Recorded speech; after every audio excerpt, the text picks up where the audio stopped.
ನಮಸ್ತೆ, ನಾನು ನಿಮ್ಮ ಕನ್ನಡತಿ. ಬನ್ನಿ ಇವತ್ತು ಚಿಕನ್ ಫ್ರೈ ಯಾವ ರೀತಿ ಮಾಡೋದು ಅಂತ ನೋಡೋಣ.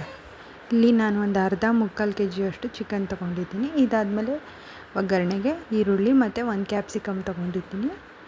ಇಲ್ಲಿ ಒಂದು ಪ್ಯಾನ್ಗೆ ನಾನಿಲ್ಲಿ ಎಣ್ಣೆ ಹಾಕೋತಾ ಇದ್ದೀನಿ, 2 ಟೇಬಲ್ ಸ್ಪೂನ್ ಅಷ್ಟೇ.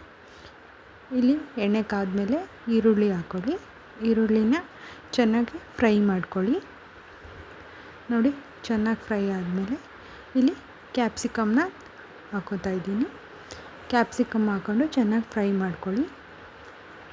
ಇದಾದಮೇಲೆ ನಾನಿಲ್ಲಿ ಒಂದು ಮಿಕ್ಸಿ ಜಾರ್ಗೆ ಒಂದು ಸ್ವಲ್ಪ ಕೊತ್ತಂಬರಿ ಸೊಪ್ಪು, ಪುದೀನೂ ಸೇರಿಸ್ಕೊಳ್ಳಿ. ನಾನಿಲ್ಲಿ ಪುದೀನ ಹಾಕೋದನ್ನು ಮರ್ತೋಗ್ಬಿಟ್ಟಿದ್ದೀನಿ. ಈರುಳ್ಳಿ ಮತ್ತು ಟೊಮೆಟೊನ ಇಲ್ಲಿ ನಿಮಗೆ ಜಾಸ್ತಿ ಗ್ರೇವಿ ಬೇಕಂದರೆ ಜಾಸ್ತಿ ಹಾಕ್ಕೊಳ್ಳಿ, ಈರುಳ್ಳಿ ಟೊಮೆಟೊ ಪ್ರಮಾಣನ.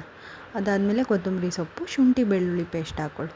ಅದು ಹಾಕ್ಕೊಂಡು ಪೇಸ್ಟ್ ಮಾಡಿ ಇಟ್ಕೊಳ್ಳಿ. ಅದಾದಮೇಲೆ ಇಲ್ಲಿ ಈರುಳ್ಳಿ ಫ್ರೈ ಆಗಿದೆ, ಇದಕ್ಕೆ ಚಿಕನ್ ಹಾಕಿ ರುಚಿಗೆ ತಕ್ಕಷ್ಟು ಉಪ್ಪು ಹಾಕಬೇಕು. ಉಪ್ಪು ಹಾಕಿದಾದ್ಮೇಲೆ ಅರಿಶಿನ, ಯಾವುದೇ ಚಿಕನ್ ಮಾಡಿದ್ರೂ ಅರಿಶಿನ ಹಾಕೋದನ್ನು ಮರಿಬೇಡಿ. ಏಕೆಂದರೆ ಅದರಲ್ಲಿ ಚೆನ್ನಾಗೇ ಫ್ರೈ ಆಗಬೇಕು. ಅರಿಶಿನದಲ್ಲಿ ಫ್ರೈ ಆದರೆ ಅದರಲ್ಲಿರೋ ಸ್ಮೆಲ್ಲೆಲ್ಲ ಹೋಗುತ್ತೆ. ನೋಡಿ, ಇಲ್ಲಿ ನಾನು ಯಾವುದೇ ಥರ ನೀರು ಹಾಕಿಲ್ಲ, ಒಂದು 5 ನಿಮಿಷ ಫ್ರೈ ಮಾಡ್ಕೊಂಡಿದ್ದೀನಿ ಉಪ್ಪು ಹಾಕಿದಾದ್ಮೇಲೆ. ಅದಾದಮೇಲೆ ಚೆನ್ನಾಗಿ ನೀರು ಬಿಟ್ಕೊಂಡಿದ್ದೆ. ಈಗ ನಾನಿಲ್ಲಿ ಪೇಸ್ಟ್ ಮಾಡ್ತಾಯಿದ್ದೀನಿ ಮಿಕ್ಸಿಗೆ. ಇದಾದಮೇಲೆ ಮೊಸರು ಹಾಕ್ಕೊಳ್ಳಿ, 1 ಸ್ಪೂನ್ ಮೊಸರು ಹಾಕಿದ್ರೆ ಚಿಕನ್ ಸಾಫ್ಟ್ ಆಗುತ್ತೆ. ನೋಡಿ, ಈಗ ಚೆನ್ನಾಗಿ ಫ್ರೈ ಮಾಡ್ಕೊತಾ ಇದ್ದೀನಿ. ಈಗ ನಾನಿಲ್ಲಿ ಚೆನ್ನಾಗಿ ಫ್ರೈ ಮಾಡ್ಕೊಂಡಾದ್ಮೇಲೆ ಏನು ಮಾಡ್ತಾಯಿದ್ದೀನಿ, ಅದು ಪೇಸ್ಟ್ ಮಾಡಿದ್ನಲ್ವ ಅದನ್ನು ಇಲ್ಲಿ ಸೇರಿಸ್ಕೊತಾ ಇದ್ದೀನಿ.